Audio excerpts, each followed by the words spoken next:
오늘 방송은 이제 중소기업 경영성과 공유에 대한 주제로 진행하도록 하겠습니다. 사내 근로복지기금이라는 주제로 저희가 시리즈 강의를 준비했고요. 최근에 제가 자문하는 업체로부터 사내복지기금에 대한 질의를 굉장히 많이 받았어요. 네.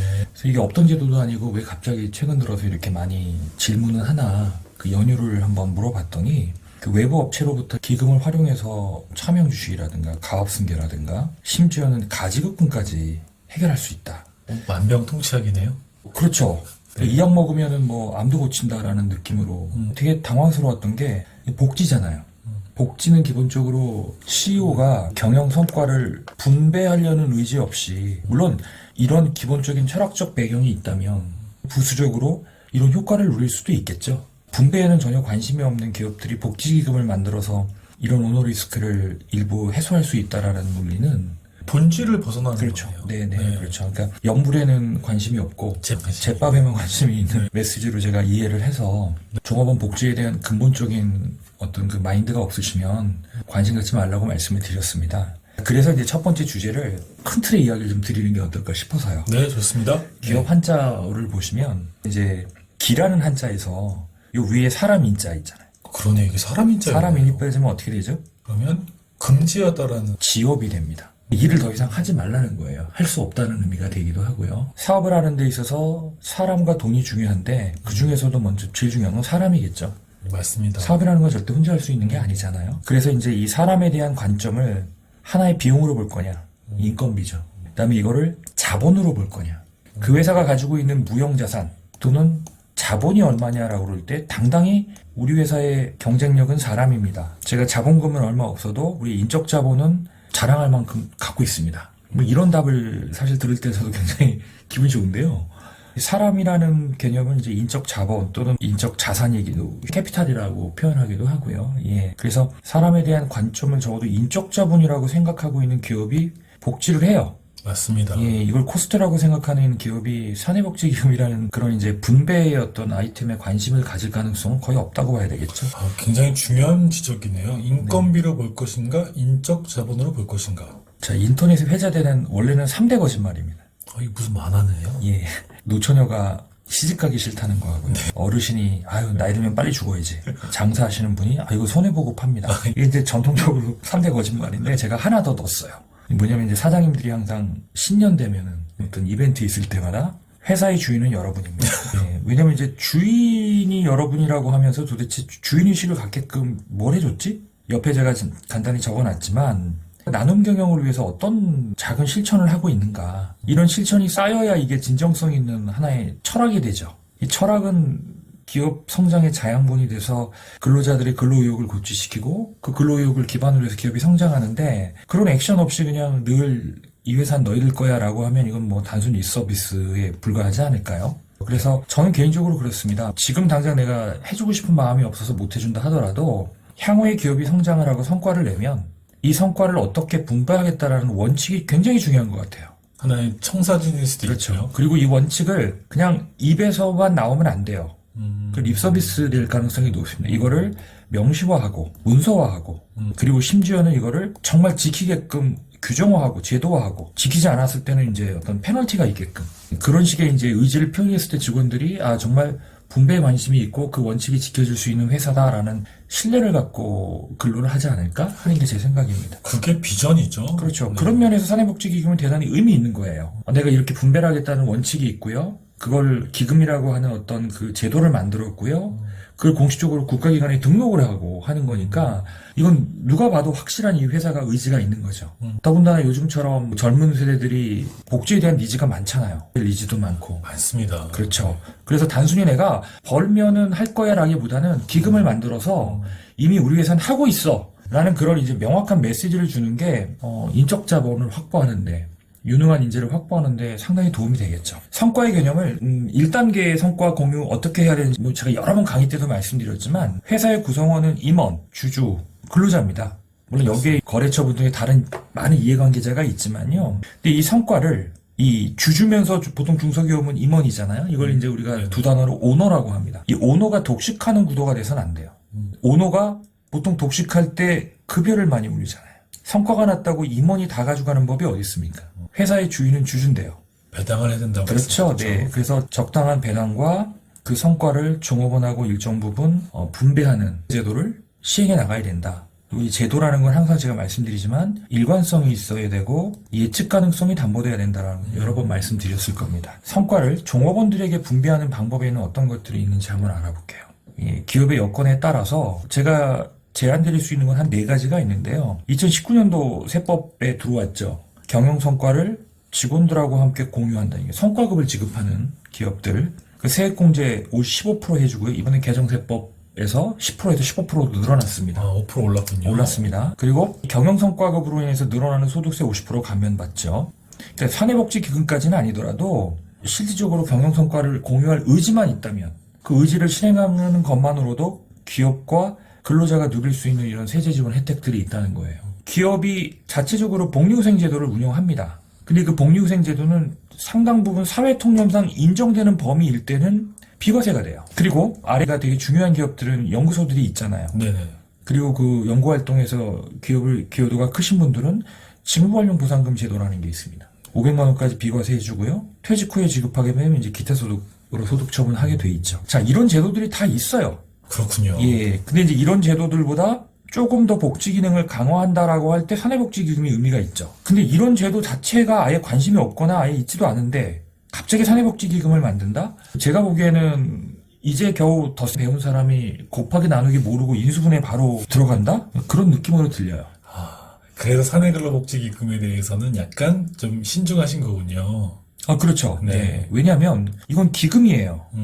예, 별도의 비영리 범위를 만드는 겁니다. 그리고 실제는 종업원 대표들이 선임이 돼서 종업원하고 같이 회사를 일종의 그 성과를 공유하는 개념이니까 직원들을 완전한 동반자적인 파트너로 인정하는 겁니다. 예, 근데 이런 기금을 만들어서 거기에 이제 오너 리스크를 해지하기 위한 어떤 것들을 접목해서 오너의 어떻든 간에 이제 개인적인 뭐 부를 더 늘린다든가 이런 부분들이 이게 쉽게 접목될 수 있을까? 아까 말씀하신 가지금이나 차명식 횟수나 네, 이런 네. 것들에 대해서 그렇죠. 얘기하고 다니는 것들이 좀 못마땅하신 거죠. 네네. 네, 그렇습니다. 앞에서 이제 성과공유기업의 경영성과급 얘기를 잠깐 드릴게요. 지금 아마 한참 동안 이제 결산들을 하고 있을 거예요. 그래서 이제 내부적으로는 이제 성과급을 지급하려고 준비하고 있는 기업들도 꽤 많을 겁니다. 네, 그래서 이제 그런 기업들 같은 경우는 이 성과공유기업의 경영성과급 제도를 활용하는 게 굉장히 의미가 있겠다. 모르는 경우 많아요. 그러면 성과 공유 기업이라는 건 이제 요건이 있어요. 첫 번째 요건은 중소기업의 근로자하고 성과급 지급에 관한 사항을 서면으로 약정하고요. 이에 따라 근로자에게 이제 성과급 제도를 운용하는 케이스가 하나 있습니다.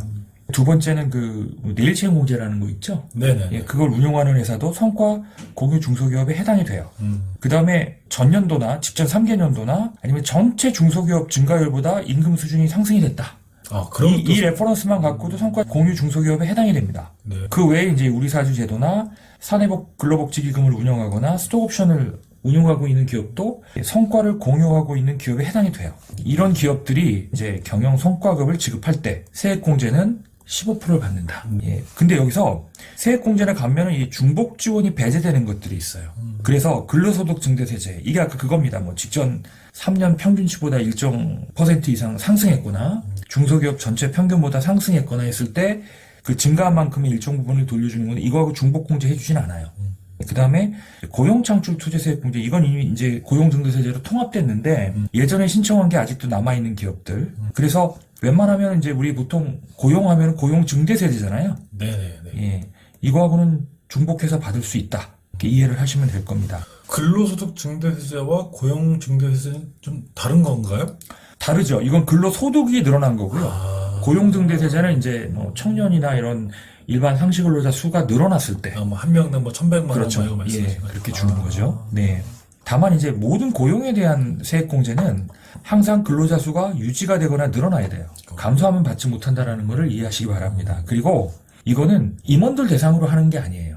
고연봉자 대상으로 하는 게 아닙니다. 예, 우리가 말하는 보통 근로자라고 하는 건 그것도 중소기업이잖아요. 그래서 총 급여액이 70만 원 해야 된다라는 7천만 원. 7천만 원 네. 죄송합니다. 그리고 경영진과 오너와 특수관계에 있는 사람들, 주주와 특수관계에 있는 사람들은 제외가 된다. 이해하시면 될 겁니다. 참고하시고요. 복리후생비 관련해서 이야기를 좀 드려볼까요?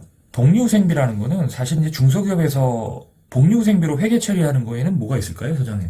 대표적인 게 4대 보험이 있습니다. 공적 보험료. 그렇죠. 이걸 이제 공적보험이라고 합니다. 통상 급여 전체액의 한 10에서 11% 정도 나간다고 보시면 돼요. 그러니까 재무제표를 봤을 때 이 정도 복리후생비로 계상되어 있는 기업은 실질적인 복리후생비 지출이 거의 없다고 봐야 돼요. 아, 그래서 보통 손익계산서상에서 복리후생비가 12% 이상이 돼야 복리후생비를 지급하는 기업이다라고 그렇죠. 보면 되겠군요. 그렇죠. 이제 그런 기업들이 조금 더 복지를 강화하는 차원, 이걸 통해서 이제 기업의 성장을 촉진하겠다.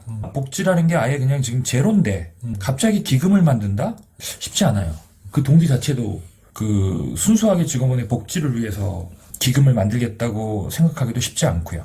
그래서 제가 이제 복리후생비 갖고도 사내복지기금에 충분한 효과를 낼 수 있는 내용들을 좀 설명을 드리면 도움이 되실 것 같아서요. 자, 여기 나와 있는 것처럼 법정 복리후생비는 보통 사업주가 부담하는 공적보험료가 해당이 되고요. 일반 복리후생비는 여기 사택, 기숙사, 식당, 체육시설 등 종업원을 위한 시설과 해당 시설 운영비 중 사용자가 부담하는 부분, 이렇게 정리할 수 있는데요. 이제 의료 관련한 보통 비용으로 들면은 근로자가 구입하는 의약품 구입비라든가 건강진단비, 의무실이 있는 경우는 의무실을 유지하는 데 들어가는 비용, 이런 거는 이제 복리후생비 처리할 수 있겠죠.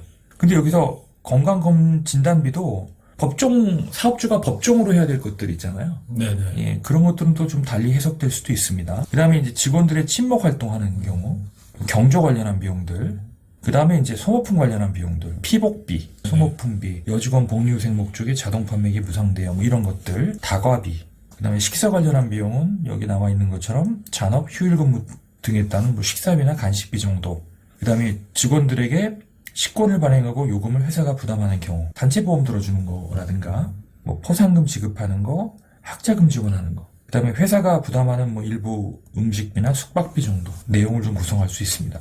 통상적으로 여기 밑에 제가 정리를 해놨는데요.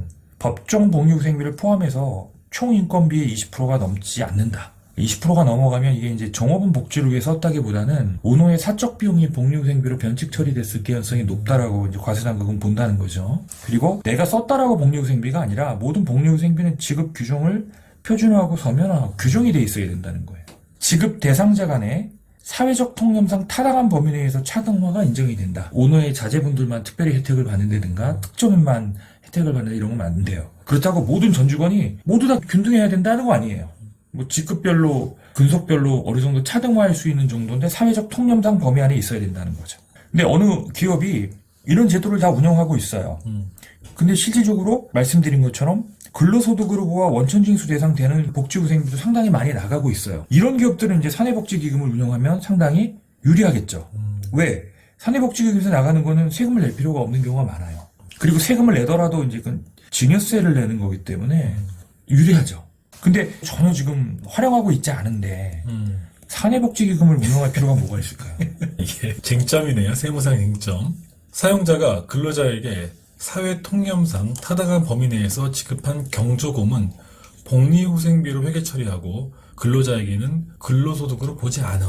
법인에서 지출되는 복리후생 성격의 비용이 근로자의 소득에 해당하는지 또는 법인의 비용에 해당되는지 그 구분을 명확히 하여 세무 처리를 하지 않을 경우 법인의 복리후생비를 처리했던 부분을 추후 조사 과정에서 과세 대상 근로소득으로 분류되어 근로자의 총급여가 늘어나고 계정 재분리를 통해 경우에 따라 법인세 부담이 증가되어 이와 관련된 근로자의 원천징수 이슈, 4대 보험 추가 정산 및 법인세의 추가 부담 등 다양한 형태의 사후 조치가 불가피합니다. 반대로 지출된 복리후생비가 실비 변상적 성질의 급여로 인정된다면 과세 대상 근로소득이 아닌 법인의 비용으로 인정받을 수도 있다. 네, 정리하자면요. 여기 이제 중요한 단어가 있습니다. 복리후생비 상당 부분이 실비 변상적인 성질이다. 라고 하면 그거는 사실 급여가 될 수 없겠죠. 네. 예, 근데 누가 봐도 그건 이제 급여의 성격이다. 급여의 보전이다. 그럼 이건 이제 근로소득이 되는 겁니다. 그리고 사실 이제 이건 중소기업에서 근로자를 대상으로 지급한 거잖아요. 네네. 그러니까 과세당국도 근로자한테 준 것까지 그렇게 세세하게 시비를 걸겠습니까? 오히려 그런 기업들은 사례보험료가 더 이슈가 될 수도 있어요. 일부 당직비를 변칙 처리한다든가. 있죠. 네. 아니면 이제 사대보험을 무리하게 절감하기 위해서 실질적으로 근로소득을 복리후생비의 비과세 소득으로 처리한다든가 할 경우에 이제 사대보험료 리스크가 있는 거죠. 문제는 그런 식으로 이거를 비과세 처리를 했다면 나중에 근로자들 입장에서는 퇴직금 평균임금 계산은 또 어떻게 할 거며?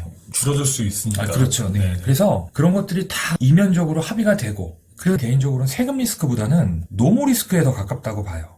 그 중에 이제 직원들 한두 명이 회사와 뭔가 등을 지고 나가게 됐을 때 이런 사안들이 하나의 촉발이 돼버리면 그 전체적으로 다 문제가 되잖아요. 좀 조심하셔야 되겠죠? 세부 항목들이네요. 그래서 이건 이제 아까 제가 말씀드린 내용 중에 이제 국세청이 여기까지 괜찮다, 이건 안 된다라고 하는 이제 가이드를 준 건데요. 한번 스크린 좀 해볼까요? 네. 네. 직원 회식비 같은 경우, 사회적 통념상 인정되는 경우다. 그럼 사회적 통념 인정되는 게 뭐 단란주점까지 괜찮냐, 여기까지는 괜찮냐, 안 되겠죠. 무슨 뭐 이렇게 고깃집은 괜찮냐, 네네네. 돼지고기 먹어야 네. 되냐, 뭐 그런 기준은 아니고요. 네. 보통 사회 통념상 적정하다고 인정되는 경우는 일반적인 회식을 얘기하겠죠. 그것까지는 법인에서 비용 처리하고 근로소득에 포함이 안 된다. 뭐 이런 의미고요. 생일자들에 주는 이제 일종의 축하금 정도? 이런 거 같은 경우는 금액이 정말 미미하다면 포함이 안 될 수도 있지만 누가 봐도 이제 떡값식의 어떤 그런 개념이다라고 하면 근로소득에 포함이 돼야 되겠죠. 임직원 선물도 마찬가지입니다. 사회통념상 인정되는 명절 때 주는 선물 같은 경우는 근로소득에 포함되지 않겠죠. 근데 이제 그것도 좀 과하다.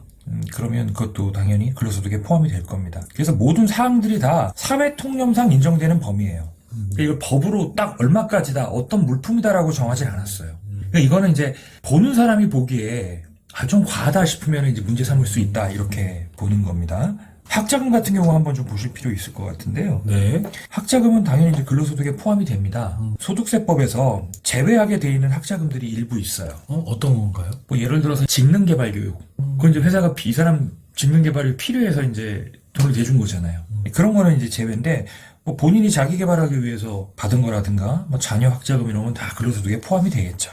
네. 그 다음에 뭐 콘도 이용료라든가, 복지 포인트, 장기 군속자한테 뭐 메달을 준다, 정년퇴직자한테 메달을 준다, 종합검진비, 사퇴김차료 이런 것들이 있는데요. 오늘 복리후생비 관련된 부분을 듣다 보니까 이 사내근로복지기금 오늘 저희가 말씀드리고 있는데, 기존엔 사내근로복지기금이 아니어도 직원들에 대한 어떤 복리후생을 할 수 네. 있는 부분이 굉장히 많네요.